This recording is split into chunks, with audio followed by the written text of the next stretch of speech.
ശ്രീരാം ജയറാം ജയ ജയ റാം. നമ്മുടെ എല്ലാവരുടെയും കാത്തിരിപ്പിന് ഒരു വിരാമമിട്ടുകൊണ്ട് നമ്മുടെ എല്ലാവരുടെയും ഹൃദയത്തുടിപ്പായ അയോധ്യയിലെ രാമക്ഷേത്രം ഇതാ തുറക്കുവാൻ പോകുന്നു. ഈ കാര്യം നിങ്ങളോട് പങ്കുവയ്ക്കുവാനുള്ള അവസരം എനിക്ക് കിട്ടിയതിനും എൻ്റെ ഭഗവാനോട് ഞാൻ ആയിരം നന്ദികൾ രേഖപ്പെടുത്തുന്നു.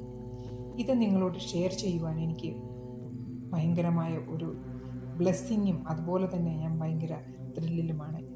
അപ്പോൾ ഷോർട്സ് വീഡിയോ കാണുന്നവരാണെങ്കിൽ നിങ്ങൾ ചാനലിൽ ഡീറ്റെയിൽസ് ആയുള്ള വീഡിയോ ഇട്ടിട്ടുണ്ട്, അത് നിങ്ങൾ ദയവായി കാണുവാൻ ശ്രമിക്കണം. അതുപോലെ തന്നെ ഇനിയുമുള്ള എല്ലാ രാമക്ഷേത്രത്തെക്കുറിച്ചുള്ള എല്ലാ അപ്ഡേറ്റ്സുകളും ഞാൻ എൻ്റെ ചാനലിൽ അപ്ലോഡ് ചെയ്യുന്നതായിരിക്കണം. ദയവായി എല്ലാവരും കാണണം. ഓക്കെ, അപ്പം നമുക്ക് വീഡിയോയിലോട്ട് കിടക്കാം. അയോധ്യയിലെ ശ്രീരാമ ജന്മഭൂമി ക്ഷേത്രം ജനുവരി 22